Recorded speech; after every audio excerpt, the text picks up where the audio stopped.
Brian, how are you? Doing what I can with what I got. Limited experience.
Good morning. On behalf of Chagrin Falls American Legion Post 383, the Chagrin Falls Veterans of Foreign Wars Post 12067, the Mali Chittenden chapter of the Daughters of American Revolution, and the village of Chagrin Falls, I want to welcome you to these Memorial Day services. Thank you to the Crooked River Fifes and Drum Band for playing as we gather. My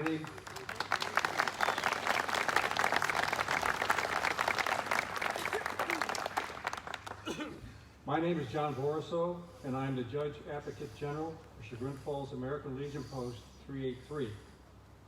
And now, the presentation of colors and the Pledge of Allegiance. Color Guard, present the colors.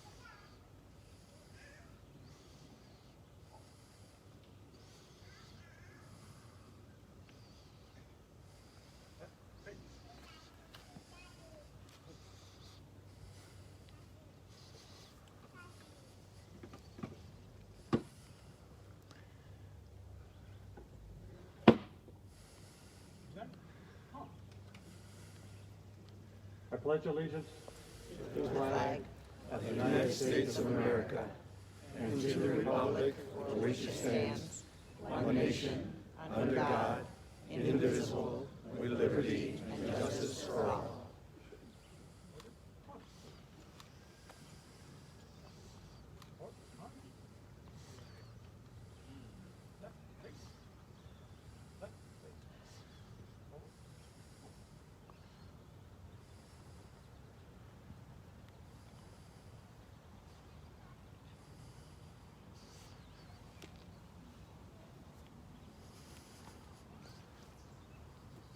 Please be seated.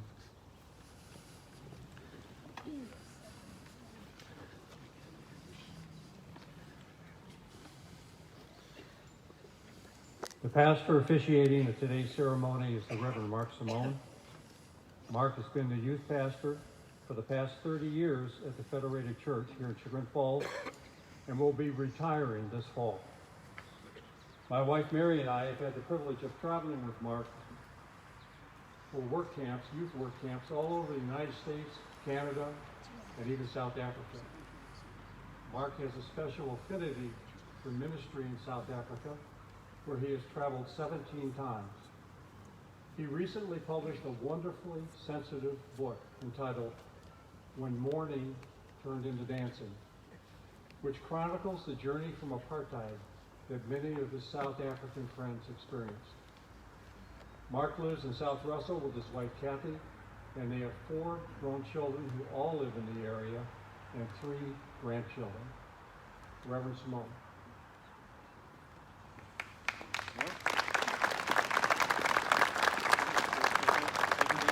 Thank you, John. And while you weren't paying attention, we had 3 more grandkids. I hope you're holding there. Will you please bow with me in this Memorial Day opening prayer? Gracious God, as our nation pauses today to remember those in the military who have given their lives for freedoms we enjoy, we pray you will have us all look to you for strength, comfort, and guidance. Be with all who serve in our armed forces. Bless them and their families, and grant them your loving protection. Let peace prevail among all nations. We hold our time in this Memorial Day celebration as sacred and holy as we honor and reflect on the many who have died that we might live as our founders envisioned with freedom. As our service unfolds, may we remain humbly grateful for protectors who have died in service to this great nation and her wonderful people. Amen.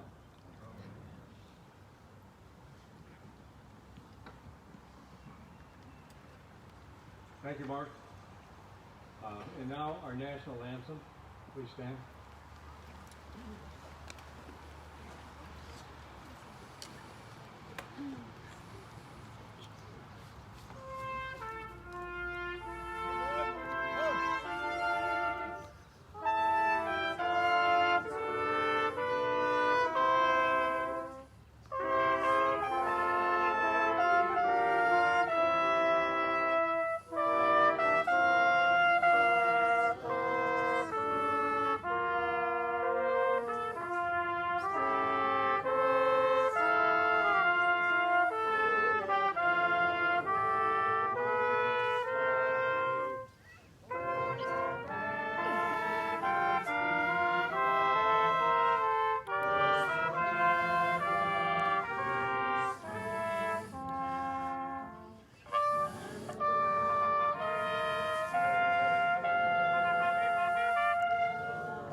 Now we'll have the VFW tribute.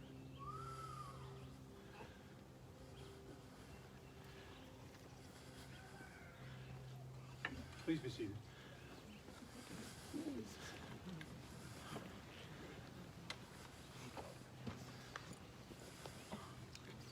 Good morning. What a wonderful group of people out there. And I guess on the internet somewhere. I'm proud to be here to represent the Veterans of Foreign Wars, the Chagrin Falls Post. I'd like everybody to remember that there are 400 buried veterans in this cemetery, and probably 100 more that hadn't been quite identified yet as being in the service, because it goes all the way back to the Civil War. You know, these are hallowed ground, and this is an opportunity for us to celebrate the world that has been given to us by these sacrifices. It's a kind of a two-pronged day. It's a day to have an enjoyable family event, and also remember how we are able to live in this free world. I'd like to take your mind back to May the 30th, 1915, in Belgium. There was a terrific battle in an area called Flounders Field, east and west. But the fighting was so intense that the dead were buried where they lay. May the 30th, 1915, Lieutenant Colonel John McClurg, a Canadian doctor and chaplain, was sitting in the back of an ambulance, having just buried his close friend in Flanders Field, among the poppies. And that's what this is. This is a year where you don't see many poppies, or last year, just because of the COVID-19, but you certainly will again next year.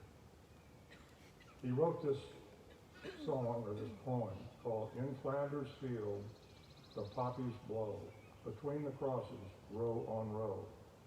The larks still bravely sing, flying scarce heard amid the guns below." We are the dead.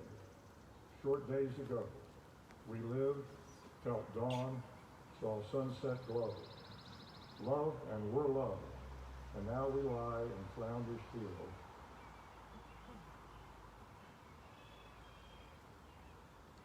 Page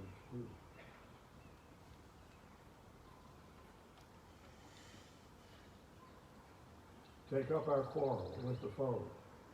To you, from falling hands, we throw.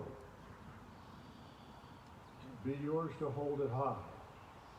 If you break faith with us who die, we shall not sleep through the poppies, though the poppies grow in Flounders Field. And once again, we God bless those folks that give us or have given us this freedom and their families. It's something for us all to remember that freedom is not free. It's here because of the sacrifice of many, many men and women. God bless you, and thank you for this opportunity.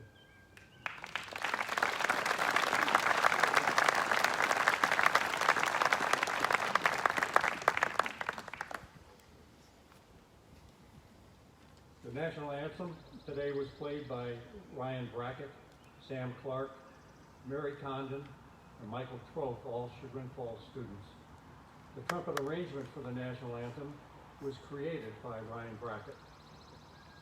The flag was raised today by Avery Shinkawa of Boy Scout Troop 177 and Matthew Leibold of Troop 150. The three wreaths you see here represent the three organizations that are typically involved in our Memorial Day activities. Placing the wreath for the Veterans of Foreign Wars, Post 12067, was Ralph Burr.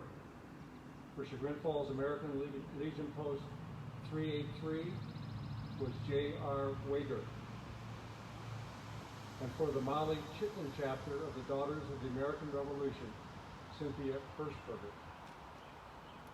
This past Friday, members of the Daughters of the American Revolution placed a wreath on the grave of Revolutionary War veteran Josiah Rogers, who rests in the Grove Hill Cemetery.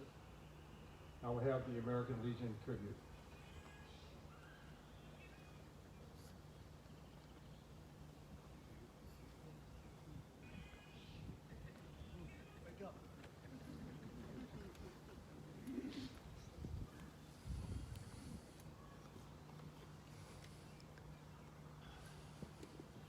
It's amazing to see how many people are here today, and that's great.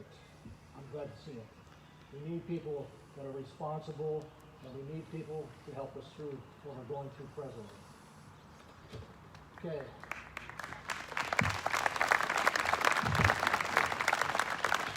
Everybody here. My name's Dennis Clark. I've been with the American Legion for about 3 or 4 years, and I'm the adjutant for your post here, 383. So I take care of all the paperwork. So I'm going to make this as short as possible because I know there's a lot of people who want to get up and talk. When they gave me this assignment, I said, what am I going to talk about? How can I compare things that went on with the veterans and what they've gone through in fighting for this country?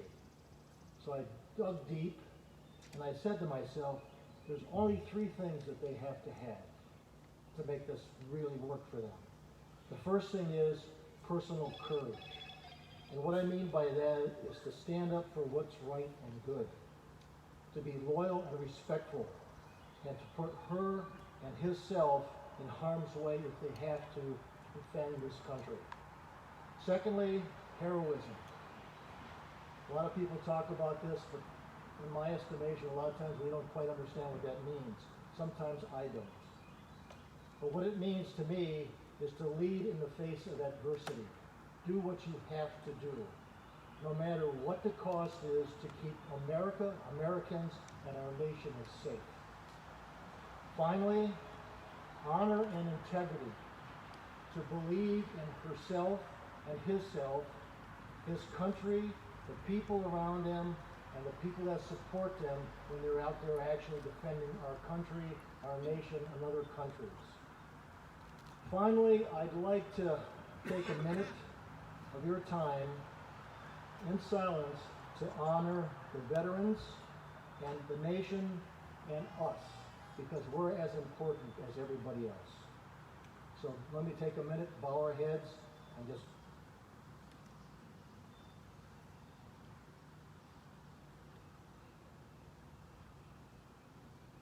okay. Thank God for our veterans.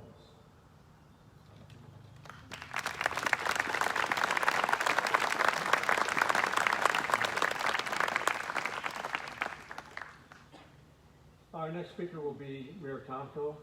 I want to thank the mayor for his support of these Memorial Day activities. Along with the American Legion Post Commander Tom Drechko, VFW Post Commander Jim Brocious, Larry Trace, John Brockway, Council President Aaron Grube, Darby Sports, and initially Fire Marshal Jim Finley, we began planning for these Memorial Day activities in January. We were faced with ever-changing directives from the state, but we were determined to continue the tradition of honoring our fallen veterans here at this monument. The residents of Chagrin Falls have been in front of this monument since September 10th, 1867, honoring the fallen. Mayor Tomko.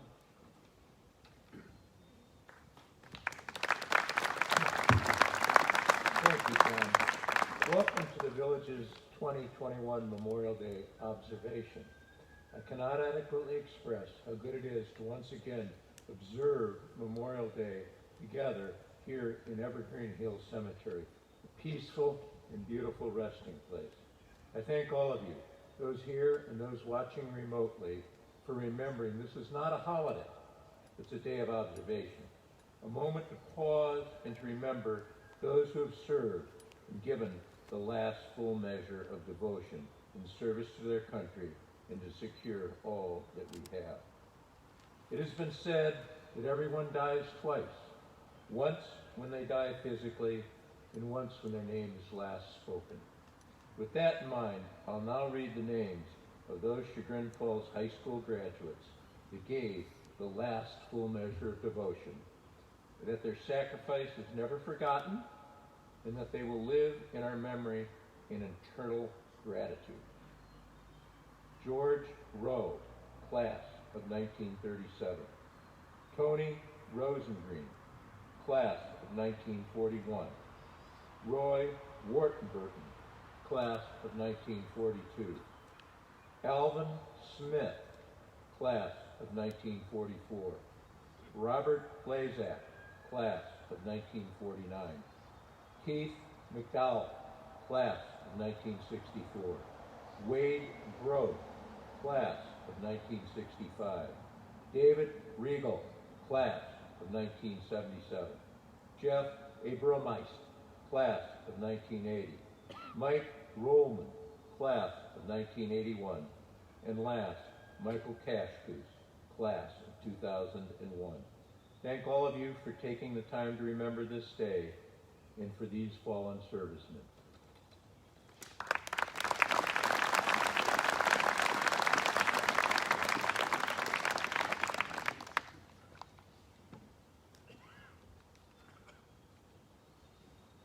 Will you once again bow with me in prayer? But first, before you bow in prayer, I did want to say, as Americans, we pay tribute to our military 3 times a year. Armed Forces Day is in honor of those who are still wearing the uniform. Veterans Day is to honor those who have worn the uniform and then hung it up after their time of service. We thank each active and retired soldier for all that they offered us and offered our country. And today, on Memorial Day, we honor and remember those who never made it out of their uniforms, but rather gave their lives in service to their country. So now we bow in prayer. And most holy God, we confess to you that we are a nation that is facing some areas of division and conflict. We find our political views sometimes clash in opinion and position. We shudder as we face issues of racism and privilege. We have disputes in our religious views and in our understanding of social views. But here, Today, we stand unified as a people thankful, who have set aside our divisions and our disagreements to honor our servicemen and women. Together we reach out beyond our petty squabbles and reach out to one another in gratitude for those who gave their lives that we might have liberty and peace. We agree that their sacrifice is the ultimate gift to our nation, and we regard each one as the heroes that they truly were and are. We pray for the families of the fallen, that they might know our appreciation. Many of us carry the memory of those who have died in our hearts even now, having given their lives to service. Jesus is known as the Prince of Peace. We know that peace is the high calling that you have for all humanity, God, and we cherish the many freedoms that we have. However, there are times when peace must be reinforced and there can be conflict. And it is in these times that our servicewomen and servicemen stand in the gap and risk their lives that we might remain free. So gracious God, on this Memorial Day, make us mindful of ways in which we might promote peace. Renew our convictions to never forget the fallen. And finally, teach us how to look beyond our differences to focus on what is truly important. Let us never cease to be mindful of our Pledge of Allegiance, which instructs us to be one nation, under God, indivisible, with liberty and justice for all. Make it so, gracious God. Make it so. Amen.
Sergeant First Class Bellamy. Salute the dead.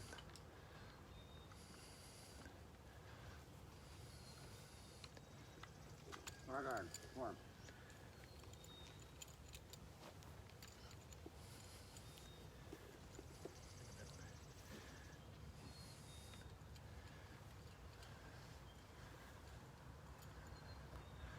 Ten, hut. Port. Harm. Half. Right.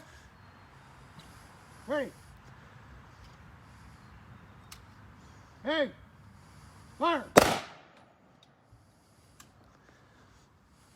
Hey. Fire. Hey. Fire. Out. Look. Appreciate it. Hard.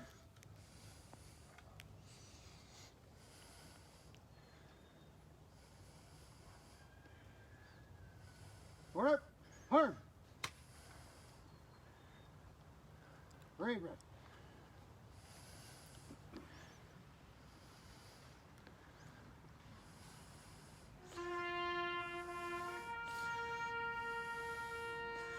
Hut. Present. Arm.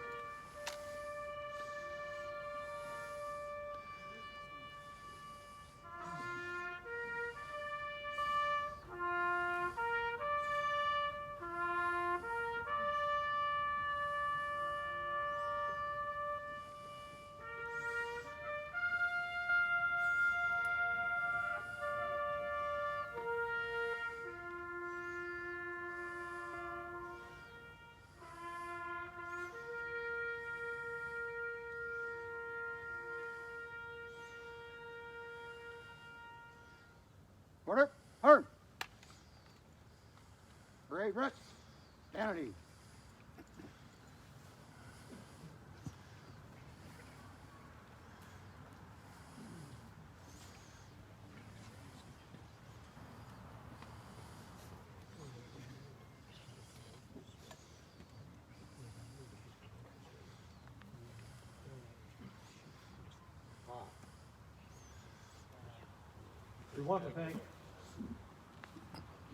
We want to thank all of those who are here on Saturday morning to place flags on the graves of those veterans who have Evergreen Hill as their final resting place.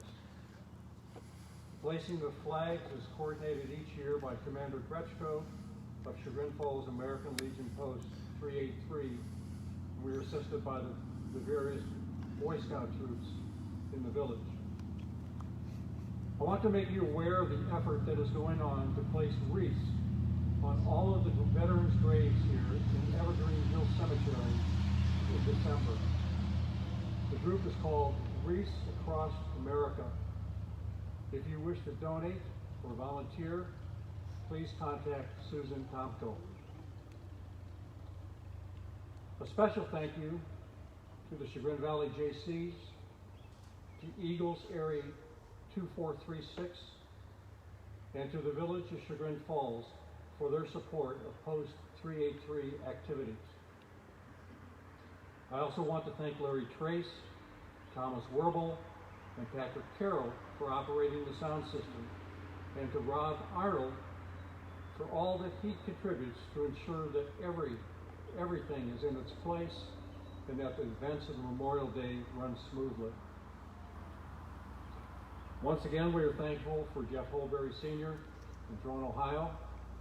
This ceremony is being live streamed and will be seen by thousands of people with Chagrin Falls in their heart all over the country. Last year we had comments from people in Japan, Hawaii, all over the country who tuned in and watched these Memorial Days ceremonies. The Veterans of Foreign War tribute was given by Navy veteran Bob Royer, and the American Legion tribute was given by Post 383 Adjutant Dennis Pollock. Thank you to Tim Reed Jr. for playing of Amazing Grace. The cannon that we used in these ceremonies was provided in memory of Sandy Barter and her family. There used to be a man by the name of Gaither Perry who passed away a number of years ago. Gaither was our cannoneer extraordinaire for many, many years. One year he even had the cannon that sits in front of Village Hall fired off. It blew off about most of these trees behind it. When Gaither passed away, the Barter family wanted to do something to remember Sandy, and so they purchased this cannon that we use in all these different ceremonies here. And thank you to Dick Goldsmith, who loves to pull that cord. And also to Charlie McGivney for operating the electric bugle. This is the second year that we haven't been able to have a parade, and we all miss it. One of the features of the parade every year, and for 80 years, has been the Chagrin Falls Marching Band. Last year, to honor that legacy, we had intended to have the band be the Grand Marshal of the parade. This year, we feel it important to recognize the band as well as other aspects of the music program at Chagrin Falls.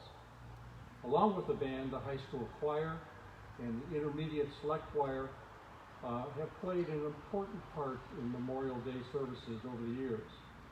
The music programs at Chagrin Falls have always been ready to support our community.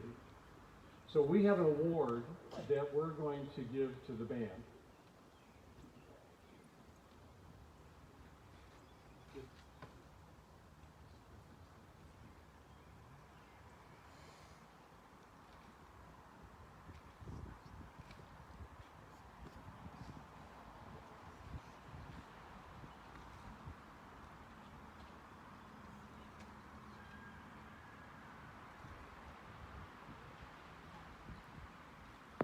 Accepting the award for the band is Kathy Schoenfelt, so if she would come up.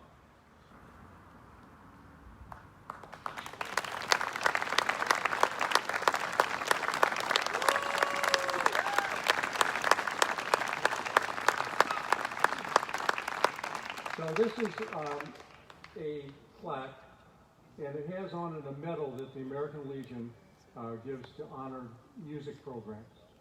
And the award reads, Medal of Music, presented to Chagrin Falls Village Schools in recognition of the bands, choirs, and musical arts departments' 84 years of continual participation in the Memorial Day Parade and ceremony, and for exemplary dedication and devotion to the remembrance of our veterans and fallen countrymen. So I'm pleased to give this to Kathy.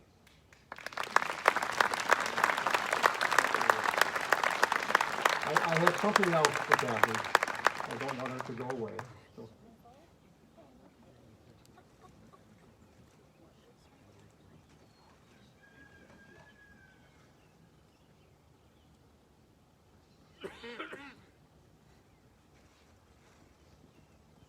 We wanted to honor Kathy.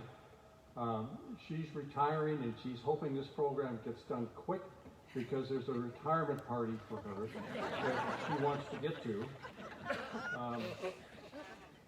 But we think that Kathy has done amazing things with the music program and with the band program here in Chagrin. So we're going to give her this proclamation, and I'm going to read it to you. It says, presented this 31st day of May, 2021, to Kathy Schoenfelt, Director of Bands, Chagrin Falls Schools, for 37 years of continual excellence in the instruction of musical arts, with 29 years dedicated to the students of Chagrin Falls Schools, for unfailing service, patriotism, and faithful participation in the annual Blossom Time and Memorial Day parades, in recognition of inspirational leadership to our youth, and upon your retirement from teaching, we, the officers and members of American Legion Post 383, do hereby gratefully and sincerely award you this American Legion Medal of Music.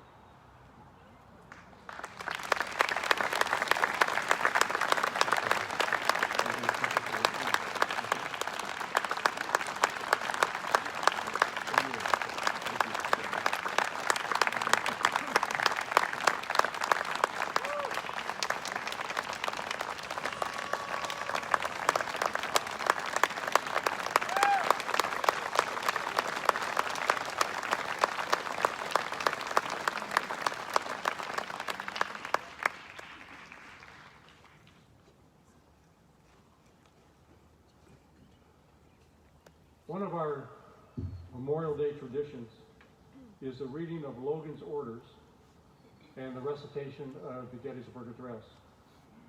Chagrin Falls 6th grade students compete for this honor. I want to thank Matt Volk, the lead teacher for the 6th grade, who coordinated this year's competition. Last year, the students who were selected had to video their recitations rather than present it live. And those of you that happen to see the live stream that we did last year, we inserted those videos into the live stream. But I wanted to introduce them to you today because they really put forth a lot of effort to participate last year. So one of them is Charlotte Rohr. Charlotte's over there in the red dress. Charlotte Cadet brought her up here to this monument and videotaped her reading Logan's orders. And she did a wonderful job. So thank you again, Charlotte. The other person was Mooney Kane, and their family's traveling this weekend, so she couldn't be here. Marie's father also brought her up to the cemetery and videotaped her giving Gettysburg Address.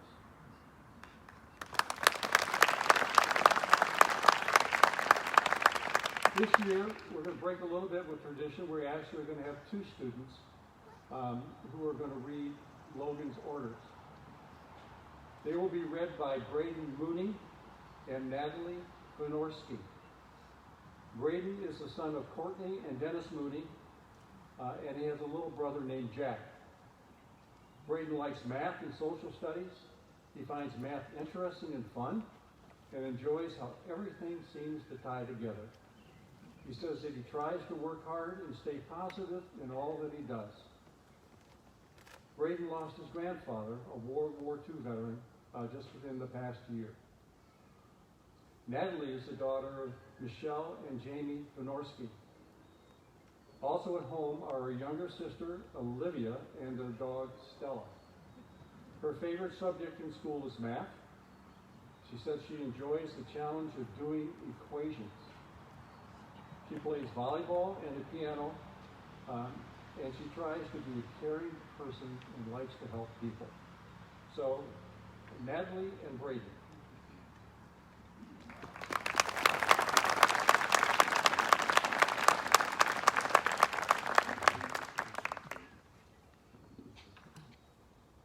The 30th day of May, 1868, is designated for the purpose of strewing with flowers, or otherwise decorating, the graves of comrades who died in defense of their country during the late rebellion, and whose bodies now lie in almost every city, village, hamlet, and churchyard in the land.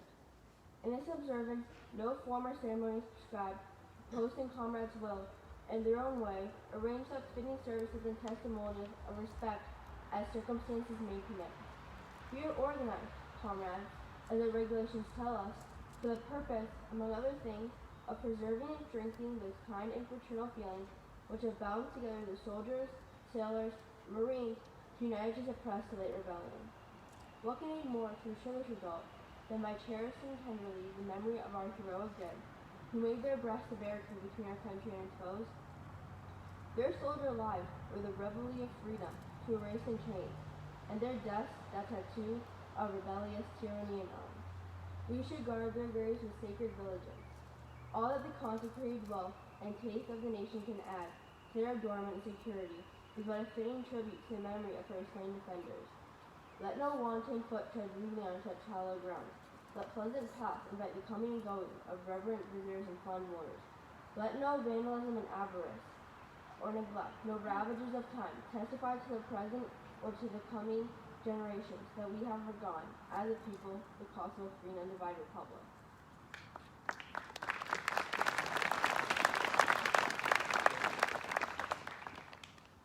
If other eyes grow dull and other hands slack, and other hearts cold in the solemn trust, ours shall keep it well, as long as the light and warmth of life remain to us. Let us, then, at the time appointed, gather around their sacred remains, and garland the passionless mounds above them with choicest flowers of springtime. Let us raise above them the dear old flag they saved from dishonor. Let us, in this solemn presence, renew our pledges to aid and assist those whom they have left among us, as sacred charges upon the nation's gratitude, the soldiers and sailors, widow and orphan. It is the purpose of the Commander-in-Chief to inaugurate this observance, with the hope it will be kept up from year to year, while a survivor of the war remains to honor the memory of his departed comrades. He earnestly desires the public press to call attention to this order and lend its friendly aid in bringing it to the notice of comrades in all parts of the country, in time for simultaneous compliance therewith. Department commanders will use every effort to make this order effective.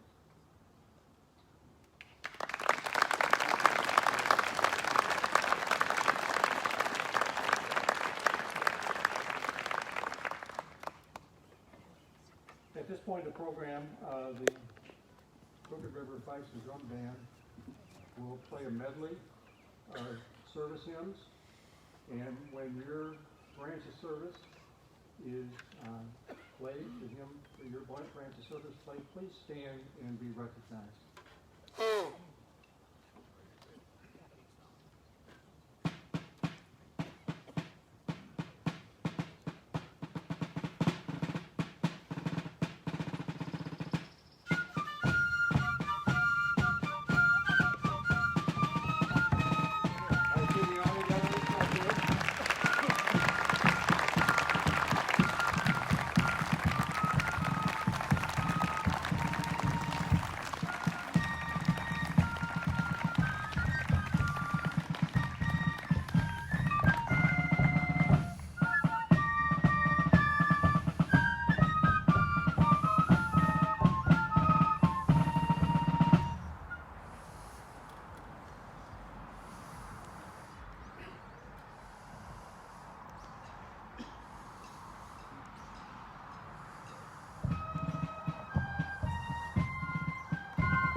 Thank you.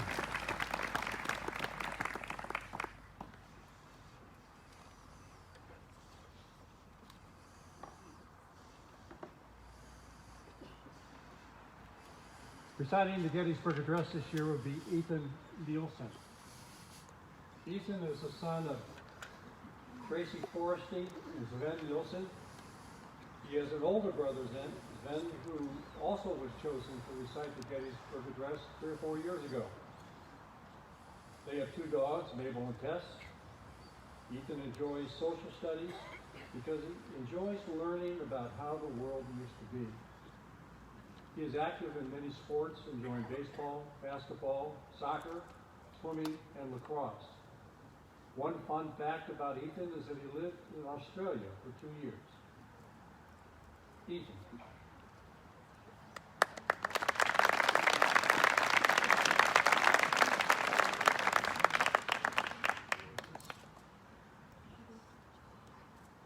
Fourscore and 7 years ago, our fathers brought forth on this continent a new nation, conceived in liberty and dedicated to the proposition that all men are created equal. Now we are engaged in a great civil war, testing whether that nation, or any nation, so conceived and so dedicated can long endure. We are met on a great battlefield of that war. We have come to dedicate a portion of that field as a final resting place for those who here gave their lives that that nation might live. It is altogether fitting and proper that we should do this. But in a larger sense, we cannot dedicate, we cannot consecrate, we cannot hallow this ground.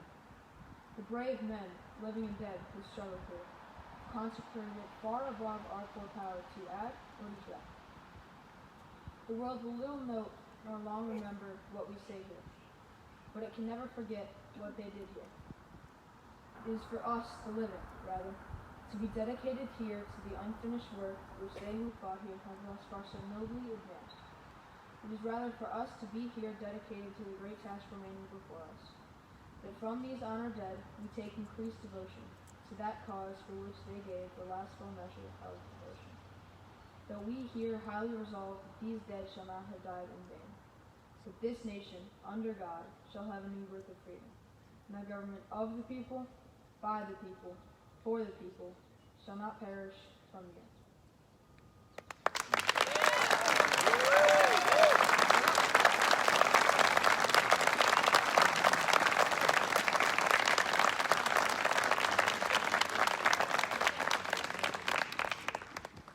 Thank you, Ethan. It is interesting to know over time how this is all family. And Ethan and his brothers are not the first brother or brother-sister to participate in these activities here on Memorial Day. When I was putting on my tie this morning, I tied a Windsor knot, and it reminded me of my father, who was the post commander for American Legion Post 383 back in the early 1950s. And he would be up here helping with the services, and me as a young boy would be sitting out there watching him, feeling pride in him and pride in our country and pride in what this day is all about. So those memories go deep in many of the Chagrin family, and we're really pleased to be able to share that, through the internet and share it here again this year. Our keynote speaker this year is Mike McClurg. Mike graduated from Chagrin Falls Schools in 2003. I first got to know Mike through the work camps of the Federated Church with Reverend Simone. I remember in particular the post-Katrina work camp in New Orleans, and the one we did the next year at the Lakota Sioux Reservation in South Dakota. Mike also was a participant in a work camp at Franklinton, North Carolina, and has traveled to South Africa with Reverend Simone. Mike was a hard-working young man who always had a mischievous twinkle in his eye. But we wanted him in our work group. Mike enlisted in the Marines in 2005. Over the course of his career, he was assigned to the 2nd Reconnaissance Battalion, 2nd Marine Division, and Marine Raider Regiment Marine Forces Special Operations Command. At the conclusion of his Marine Corps career, he was the team chief of Marine Special Operations Team 8142. During his 12 years in the Marines, Michael served overseas in Iraq, Afghanistan, Korea, the Philippines, and Indonesia. Michael's military awards include a Purple Heart, 2 Bronze Star medals with combat extinguishing device, and the Navy and Marine Corps Commendation Medal.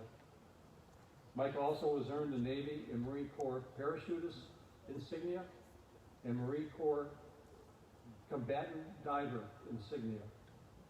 Mike has a bachelor's degree from Norwich University and a Master of Business Administration from the University of Southern California. From those of you who are not familiar with Norwich, it is located in Northfield, Vermont, and is the oldest private and senior military college in the United States. He has continued his public service at the Department of State, where he works at the Bureau of Political Military Affairs. He is presently living in Washington, D.C. I'm pleased to introduce Mike McClurg.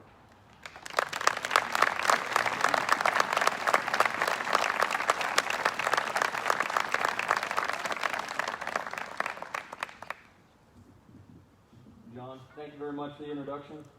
And I think what you meant by mischievous look in my eye was that I was just a troublemaker the entire time. Went on those work camps, but thank you very much for taking me anyway. I enjoyed every single one of them. And thank you, Mary Bill Tomko, for inviting me here today and just making sure that this ceremony endured when our Memorial Day parade could not. And thank everyone who contributed to this ceremony, and thank you all for coming here and making the ceremony what it is. I'd also like to thank my family for supporting me in my previous line of work. I know it was not the easiest time for my mother, so thank you, Mom.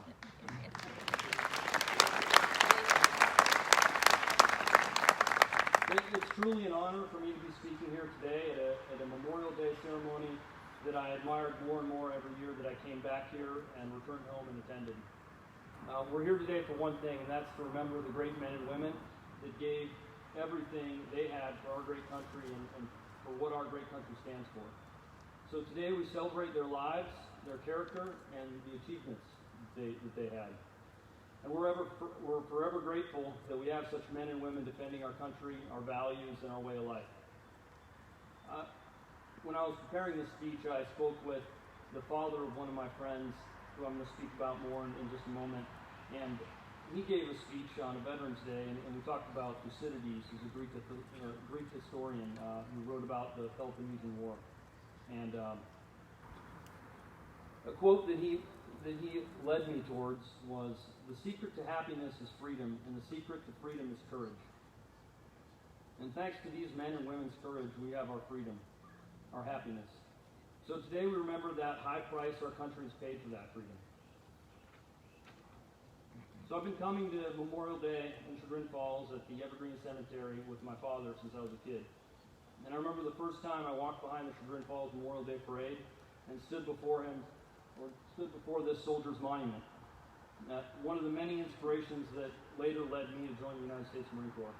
And I can remember the exact moment when I decided to join the military. I thought about it a lot. I was just talking with Mark about how I was headed that direction my entire childhood, and I must have talked about it with him when we were on those work camps where he was mentoring me and guiding me off the path of being a troublemaker. Thank you for that.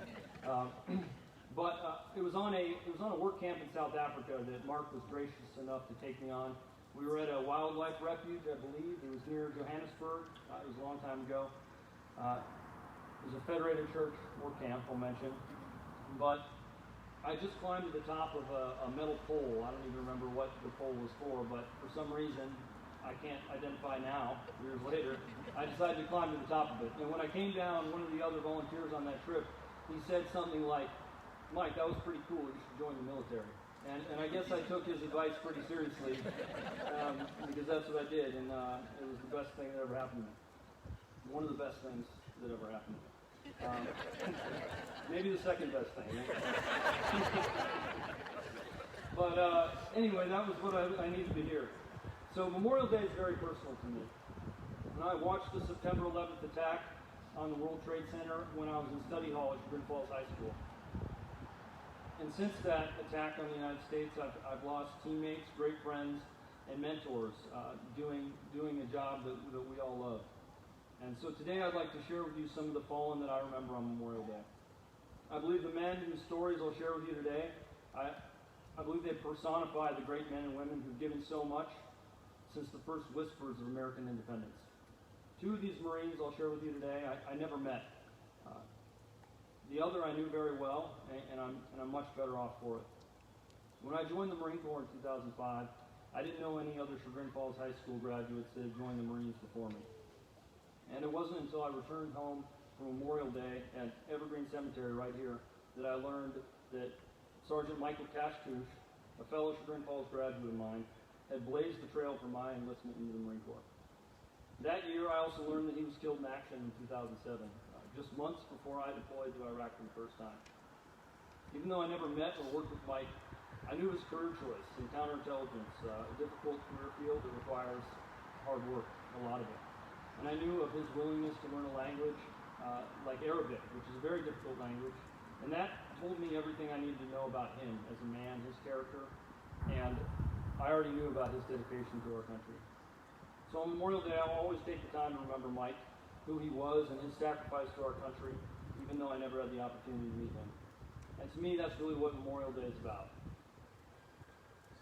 So the next Marine I'll share with you about today shaped the way I think about Memorial Day, and our paths barely crossed. The only time we spent together was on a medevac flight in Helmand, Afghanistan, back to Bastion Field Hospital, an air base in southern Afghanistan. So to this day, I think about him when I honor those who made the ultimate sacrifice. It was 2010. I was deployed to a small fire base in Helmand Province, Afghanistan, Bob Robinson. And out of that fire base, we flew into Taliban-controlled areas to target Taliban leadership and to disrupt their operations. Helmand Province, if you haven't heard of it, it's like Kandahar Province, which is the home of the Taliban, and it's fiercely defended and it's Taliban-controlled. There's a lot of the poppy and opium that is distributed throughout the world comes from that region, so they defend it very fiercely. In the fighting season, which is the spring and summertime, the heavily vegetated Helmand River Valley, it's a sanctuary in the desert, so it's surrounded by desert, but in that river valley, there are ancient canals that go back to the times of Alexander the Great and deep irrigation systems that you can hide in. It's a perfect hideout for Taliban insurgents. So 8 months into that deployment, after the fighting season wound down, we were building an Afghan police checkpoint. We built a checkpoint on a road known for roadside bomb attacks on coalition vehicles. And this checkpoint, it sat in the shadow of our fire base. So it was right outside our fire base, yet they were able to put these roadside bombs in place. And we wanted to stop that, working with our Afghan counterparts. So even though this checkpoint was right outside our base, we still had to talk these police officers out of deserting every day because they just thought it was such a dangerous spot. To help us, we brought in some Afghan soldiers. They helped us secure the area while we helped the police fortify that new compound, sweeping it for mines, making sure it was safe, renovating the living areas, and building guard posts for them. I spent the days on the roof with a small group of Afghan soldiers and our medic, Pat. We kept watch while others set up sandbags and then fixed up this abandoned building into something livable, and much more importantly than that, something that it was defendable for these guys. And so after a few days without incident, and it's not the fighting season anymore, and we've been there for a long time, we wanted to help these guys set up their compound. We were watching them move sandbags and wood all day, and we wanted to give them a hand. So Pat and I started moving some stuff across the roof with these guys. They'd been doing it all week. It seemed pretty safe. And as I bent down on the corner of the roof to talk to my good friend Ronnie, who was on the ground, and he was working with the Afghan soldiers down there, I was hit in my right hip with something that felt like a baseball bat at full swing. And I heard the sound, the crack, and I knew what had happened. And what I don't remember is laying down on the roof. I just felt that, and the next thing I knew, I was laying prone on that roof. And my friend Pat said to me, "Hey Mike, that one was close." And I just looked over at him, and you could probably see the look in my eyes that it was a little closer than close. And I just said, "Yeah, Pat, I'm shot." And I got on the radio and let everyone know what happened. and he crawled over to me.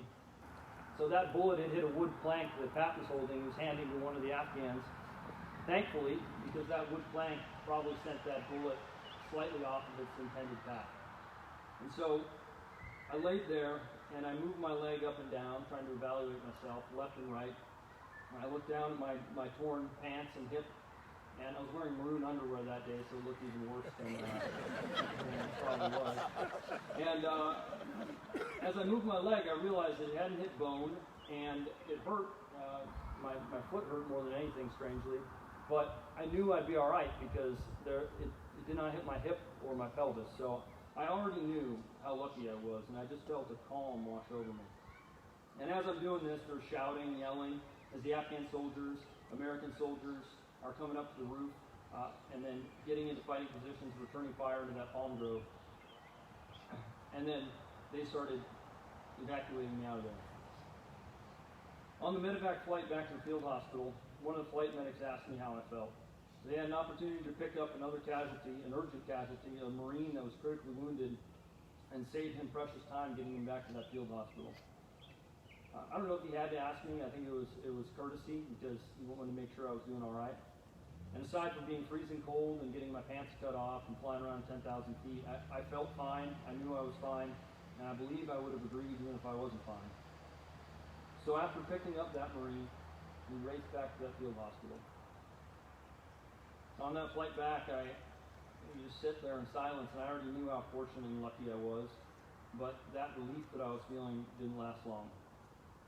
As we unloaded those Payhawk helicopters at the airfield, an army of hospital staff rushed out to greet us. Doctors, nurses from all over the world, different countries, different services. But they weren't coming there for me. The wounded Marine we picked up on the flight back to Bastion Field Hospital didn't survive the flight. As I was wheeled away on that simple field hospital stretcher, I thought how fortunate I was that that bullet didn't land just 1 inch to the right. And over the next 2 days in the hospital, I wondered why I had been so lucky. But it doesn't matter why. What matters is what I do with that opportunity, that luck, the fact that I'm standing here today. My reminder that I can't take for granted the opportunity that the patriots we honor here today fought and died for. So lying in my hospital bed, I thought about that Marine who I never met, who I shared a medevac flight with, and I thought about the risks that he took, and I thought about his dedication to our country, and then his sacrifice. And on Memorial Day, he reminds me of the men and women like him that I never had the opportunity to meet, who also gave so much for my freedom and safety and our country's prosperity. And although I never met these men and women, I'm very familiar with who they are, and most importantly, what they stand for. So now I'll share with you about the man that I knew well. So on the day I was wounded in Afghanistan, my team leader at the time, Captain Matthew Manukian, saw me off at the medevac landing zone, and then he welcomed me back when I got off that helicopter a little over a month later. I never got the chance to tell him this, but he really taught me about dedication, dedication to the mission, dedication to the country, the people who stand beside you, and putting others before yourself. He was so passionate about his job and about what we were doing in Afghanistan, and he always took care of the team. He was up before me, he went to sleep after me. I tried to keep up, but it was just a competition I couldn't win. So he was always in the command post before me, working on the next mission and coming up with creative ideas to help the people of Afghanistan and bring them the governance that we believe that they deserved. And he loved his country, he loved his mission, and he loved his men. Well, we served together in 2010, and in that year we were both wounded in action. On the day he was wounded, we were on an operation. We were clearing through an area that was known for Taliban command and control centers, and a couple of grenades made it over the wall into the courtyard we were standing in. They detonated and peppered him and one of our other teammates with shrapnel. I treated the other teammate. He had grenade fragments in his upper legs, something painful but not life-threatening. He wasn't even medevac. But I didn't even know Matt was hit. I didn't know that he had shrapnel in his upper legs too until the next day when we got back to our base and the dust settled at our landing zone. We were taking our equipment off, and he finally went to the medic to get checked out. And that's the kind of man he was. He knew he was in good shape, and he didn't want to leave that mission until he saw all of us off the ground and the job was done. So after our deployment together, we returned home, 2011, I believe. Matt was slated for an administrative position as an executive officer. But being the defender of justice that he was and the idealist he was planning on leaving the military to go to law school unless he could lead another special operations team. And he was accepted to law school and he was scheduled to begin in 2013. But he got his wish and he was back with his team in Helmand Province in 2012, 2 years later. And unlike our previous trip where we rode into Taliban-controlled territory on helicopters, this time Matt lived in a village among the locals. He dressed like the locals.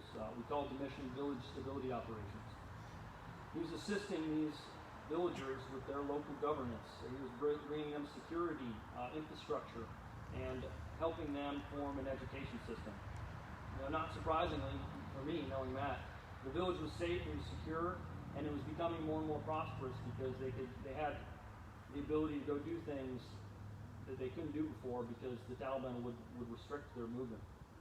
And thanks to Matt and his team, the children in the village, to include the young girls, which is unprecedented in that area of Afghanistan, could return to school. So that village was a model for the rest of the country to follow. And the team was so successful that it was regularly targeted by Taliban. So on that trip, I flew into Afghanistan with Matt, and when we arrived, our teams were in the same company, but our teams went separate ways. And then 3 months later, Matt was killed when he was ambushed by a Taliban fighter who had infiltrated his village, the village that the team was helping. Outgunned and cornered, Matt stood his ground. All he had was his handgun at the time. Matt was awarded the Navy Cross for his actions that day. Matt's character and his memory is something that I will always strive to live up to, remember, and I'll celebrate Matt and who he was. On Memorial Day, it's easy to get lost in numbers of men and women that made the ultimate sacrifice for our nation. There are a lot. A lot of people have made that sacrifice for us to be standing here today, living in the country that we live in. And today we honor ordinary men of the highest character that went to extraordinary lengths to protect our liberty and confront oppression around the world. These once ordinary men and women became extraordinary when they made a decision to serve more than themselves at any personal cost. So whether fighting for equal rights among the men at Gettysburg, or countering Japanese aggression in Okinawa, standing firm against the spread of communism at Heartbreak Ridge in Korea, and later deep in the jungles of Vietnam, or denying terrorists safe haven in Iraq, Afghanistan, North Africa, we are forever thankful that we have these brave men and women. And I do my very best to honor my friends and teammates that I have lost up to this point every day through my actions.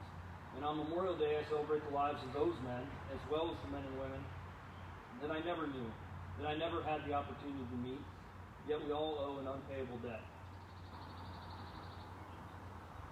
So in closing, I'll leave you with words from General George Patton that resonate with me, that echo in my mind on Memorial Day.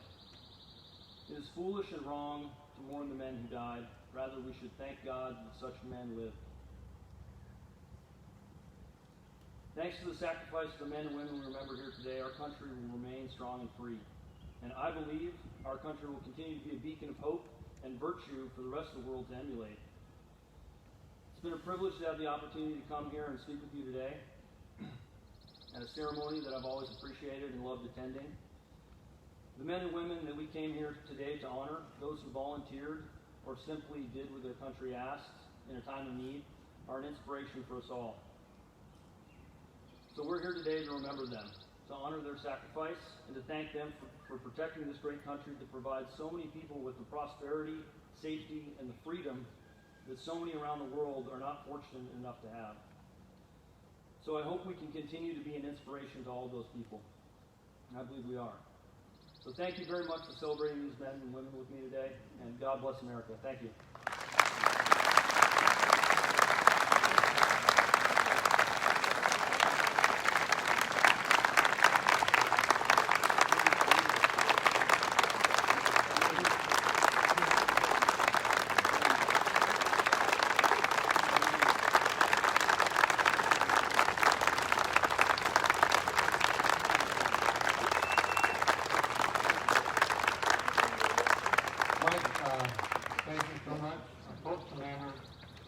with something to give you from the post.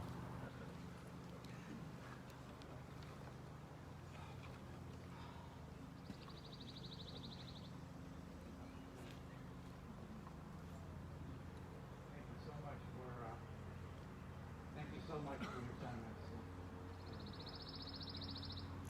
I've been myself and as a contact veteran, you know what you're talking about. Thank you very much for your service. We at the American Legion want to present something to you. It's a Grateful Appreciation Medal. It's presented to Gunny Sergeant Michael C. McClurg. In recognition of successful overseas duty in the service of the United States Marine Corps, and for exemplary performance with the 1st Marine Raider Battalion in Afghanistan, Iraq, and Southeast Asia. Presented by Chagrin Falls Post 383 this 31st day of May 2021. Signed by Thomas Greshko, Commander, and Ted E. Rude, Vice Commander. And at the bottom it says our American Legion motto, which is for God and country. It's a famous quote from our first president. Thank you.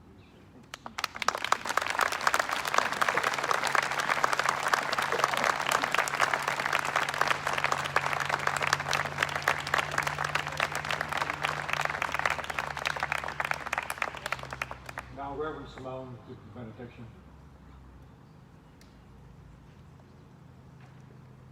I was talking to Mike. I'm busy. Before the benediction, I would once again like to invite all of those who have served our country to please stand for a final recognition.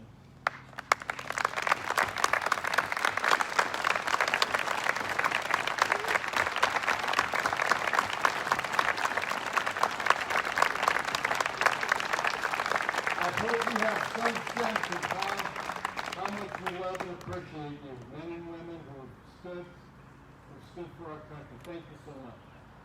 As a benediction, I borrowed this one from the United Veterans Service webpage. Let us stand again for the benediction. May the remembrance of the price paid for our life as a nation impel us to seek justice, to foster freedom, to pursue the ways of peace. May our nation be a source of blessing to all its people and to the rest of humanity. And everybody said? Amen. Amen. That was weak. Everybody said? Amen. Thank you.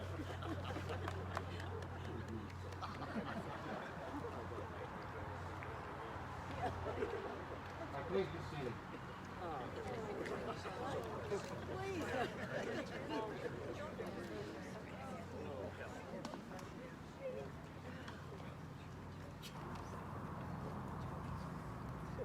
104 years ago, the procession to Evergreen Hill Cemetery on Memorial Day was preceded by a boat filled with flower petals. At the close of the ceremony, the children of the village would spread the petals over the graves of the veterans.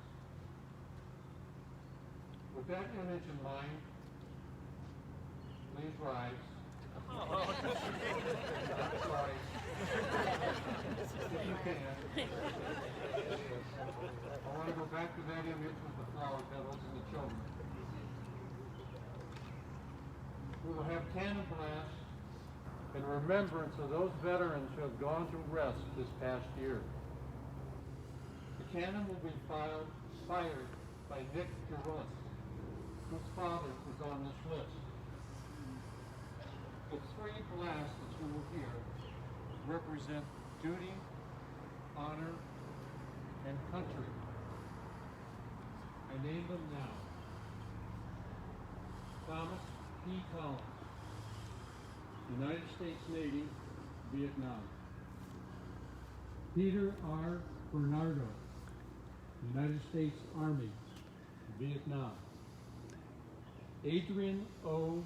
Rule III, United States Navy, Korea. Frank J. Swanek, United States Army, Korea. William J. Wall, United States Army, World War II. Jim Parr, United States Navy, Korea. John N. Willis, United States Army, World War II.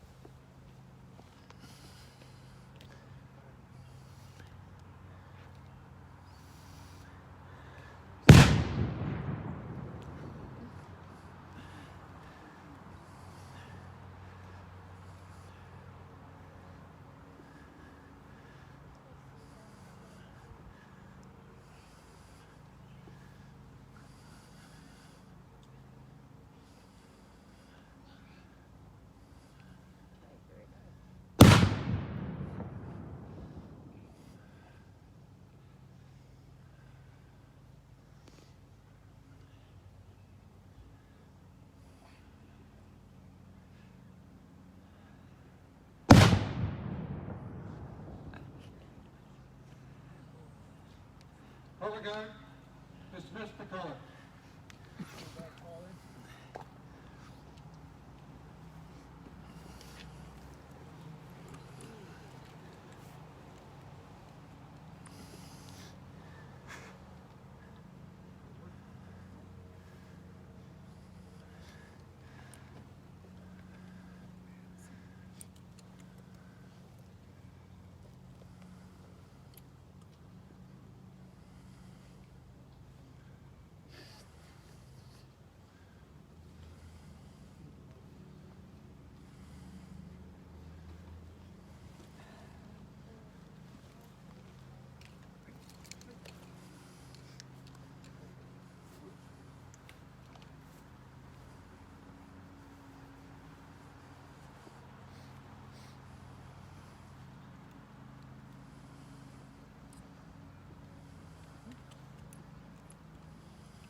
Thank you all. That concludes our ceremony.